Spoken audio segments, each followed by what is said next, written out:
Siyempre, hindi pa huhuli mga taga General Santos City sa pagsuporta sa kanilang kababayan na si Congressman Manny Pacquiao. Katunayan nga, inihahanda na ang pagdadausan ng free screening ng laban niya.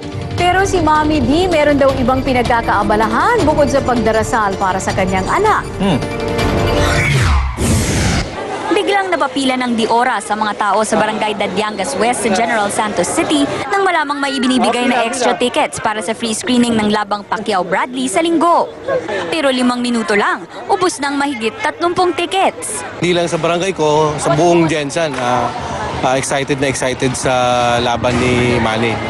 Ang Lagaw Gym na pagdarausan ng free viewing, unti-unti nang hinahanda para sa libo-libong tao na dadagsa dito sa linggo. Halos 8,000 tao ang inaasahang pupuno dito sa Lagaw Gym sa linggo. No ticket, no entry dapat. Pero magtatayo naman ng 2 large screen monitors dito sa labas ng gym para makapanood pa rin yung mga hindi makakapasok. Habang abala na ang halos buong Jensan, si Mommy Jonisha may ibang pinagkakaabalahan. Isang faith healing session kasama si Master Tom. Pati mga kapitbahay ni Mommy D, sampalataya sa bisa raw ng galing ni Master Tom. Gaya ni Abner na nahihirapan daw jumingel. Ngayon, magana. So sa tingin mo effective, ganun? Opo. Kwento ni Master Tom, hindi raw siya nagpapabayad. Tumatanggap lang siya ng alay, tulad ng manok. Pero minsan, pwede rin daw cash. Nag-alay siya ng 3 manok sa akin. Kasi kailangan yon. At nag-alay siya ng salapi. Yung manok ibabaon sa lupa, hindi niya kinakain yan. Kaya si Mommy D, bukod sa excited sa laban, excited na rin daw siyang makilala ni Manny si Master Tom, lalo na ngayong naging spiritual na rin ng anak. Thank you, Lord, na narinig na sa Diyos ang hiningi ko sa kanya nga. Hipon mo ang isipan ng anak ko. Gisingin mo na ang isip ni Manny at dibdib niya. Sana mawala na ang pagmamahal niya ng mga bisyong sugal. Sa mansyon ni Manny sa Lagaw, mananatili si Pacmam sa linggo. Pero ngayon pa lang, magvi-vigil na siya. At gaya ng karamihan ng dating laban ni Manny, hindi raw siya manonood ng boxing. Hindi ako makinig sa mga sigaw ng tao. Hindi ako makinig, Lord. Tulungan mo ako. Makaabot na ako ng tapos ng laro nila. Tulungan mo ako, Lord, nga. Concentrate lang ako. At dahil boxing ang usapan, natanong namin pati si Master Tom kung sure ball ng panalo ni Manny sa linggo. Hindi naman mapahamak si Manny. Ngayon, kaso nga lang mahigpit ang laban. Mula dito sa General Santos City, Trish Roque, News 5. Good news naman po tayo para sa mga motorista. Nagpatupad ng big-time rollback ang mga kumpanya ng langis ngayong weekend. Susunod na rin kaya ang rollback sa pasahe? Nasa gasolinahan na si Edgar kanina nang mabalitaan ang big-time rollback na ipapatupad ng mga kumpanya ng langis ngayong hating gabi. Kaya agad niyang binawi ang request na full tank para masulit ang rollback. Kaya nga konti lang muna yung kinarga ko para tomorrow na lang ako magkakarga ng full tank. Simula alas 12:01 ng Sabado, magbabawas ang Pilipinas Shell, Flying V, Unioil at Sea Oil ng 1 peso 50 centavos para sa diesel at unleaded gasoline. 2 piso naman ang tapya sa kerosene at regular gasoline. Epekto raw ito ng pagbaba ng presyo ng petrolyo sa pandaigdigang merkado dahil sa mahinang demand mula sa US at Europe. Wala pa yung numbers for today, no? So if that happens, then we will make the adjustments accordingly. So siguro pagbalik ng mga vacationistas on Tuesday, we can also make another rollback. Ito na ang pang-10 pagbaba sa presyo ng langis ngayong taon, bagay na ikinatuwa naman ng ilang motorista. Pabor sa amin yun, siyempre, karagdagang kita yon para sa amin. Makaka-minus na ako sa, sa konsumo ng diesel Pero pinangunahan na ng LTFRB ang mga commuter na umaasa ng menos pasahe. Anila hindi ito automatic at kailangang daanin sa petisyon. Pero dahil sa sunod-sunod na rollback, mismong ang Philippine National Taxi Operators Association o PINTOA na ang humiling sa LTFRB na wag munang desisyonan ang petisyon nila para sa dagdag 10 piso sa flag down rate. Michelle Orosa, News 5. Asahan pong matinding traffic bukas ng umaga sa EDSA Ayala. Pansamantala kasing isinara ang 2 lane ng northbound EDSA Ayala Tunnel para ayusin ang tumagas na tubo ng Manila Water. Nakasariyan hanggang alas 7 ng umaga sa Sabado. Kaya kung gusto nyo umiwas sa traffic, dumaan na lang kayo sa service road sa ibabaw o di kaya ikutan nyo sa may C5. And speaking of closed, isinara na rin umano ang pinto ng isang bar sa Makati para sa mga kapatid na transgender. Ang reklamo ng grupo, diskriminasyon daw yan.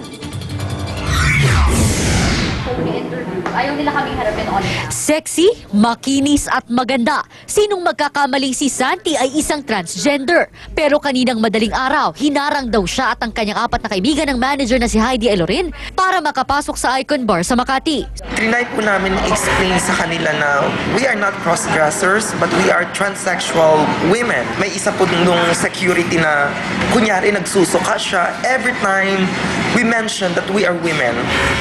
Malinaw sa karatula ng establishmento, no men in ladies' clothes allowed. Pero paliwanag ni Santi ang isa sa kanyang kasama, kinikilala ng female o babae sa kanyang American passport at birth certificate. Ang nakakadismaya pa raw sa gitna ng kanilang pagpapaliwanag, bigla na lang umanong pinapasok ang isang transgender. Kagabi po, tingin ko po na napagtripan lang po kami ng mga staff.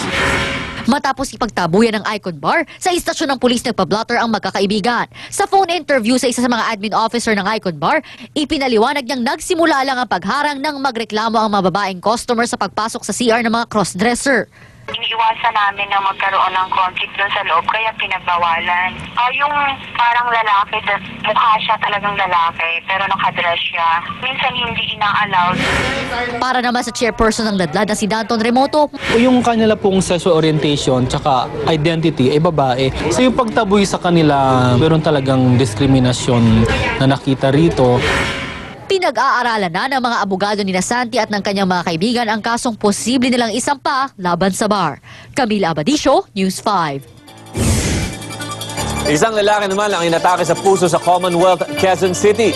Pero imbis na dumiretso sa ospital, dinamihan na lang ang pag-inom ng gamot. Pero wala rin nangyari. Rescue 5, saklolohan nyo.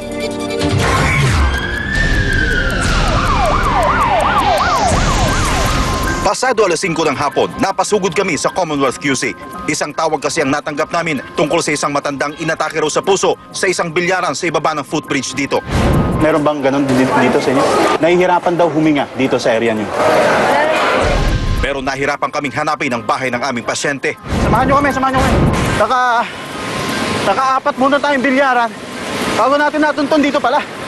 Pagdating sa lugar, inabutan naming hirap huminga si Tatay Benaventura Penepas. Ayon sa misis ni Tatay Benaventura, may iniinom naman daw itong gamot. Ilang tabletas bawat isang araw? Hapon at sa gabi. Pero bakit nagsasampung beses kayo sa isang araw? Pag sumasakit. Masakit ba pag iniinom? Kaya ngayon. Matapos malagyan ng oxygen, chinek namin ang kanyang vital signs. Okay, halos lahat okay naman yung vital signs niya. Pero may pain pa rin siya sa dibdib. Tapos meron pa siyang history ng hypertension. Tumatama lahat sa sintomas ng isang atake. Agad namin itinakbo sa ospital si Tatay Benaventura para masuri ang kanyang tunay na kondisyon. Benji Durango, Rescue 5. Ulitin mo namin sa anumang insidente, tumawag agad sa Rescue 5 hotline sa numerong 922-5155. Dahil ang Rescue 5 mula aksidente sa kalsada hanggang sa bahay mo. Aaksyonan, ora mismo.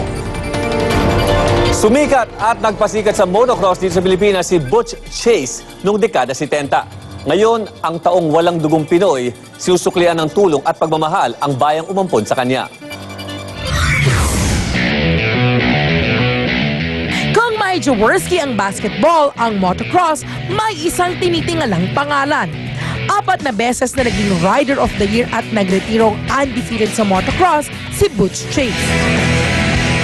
Anak ng isang Amerikano at purong Russian, imported ang pangalan ni Edward Butch Chase. Pero lumaki siyang mahirap pa sa daga. Ang naging ticket niya palabas ng kahirapan ay ang 2 gulong ng motor. Kung wala yung motor na yun, hindi ako makikilala sa Pilipinas. Nilagay ni Chase ang Pilipinas sa mapa ng motocross. Sa sobrang sikat, siya ang unang Pinoy endorser ng isang sikat na brand ng motor. At naging commercial model pa ng isang kilalang soft drink brand. Marami kang makikilala. Papakilala mo yung sarili mo, nagiging kaibigan mo. Sarap na maraming kaibigan eh. Pero gaya ng showbiz, ang sport na dinala ni Butch sa kasikatan, kinalimutan siya. 1998 na lang isang pantalon at halos 100 piso lang ang laman ng bulsa, nakipagsapalaran ng swerte si Butch sa Palawan.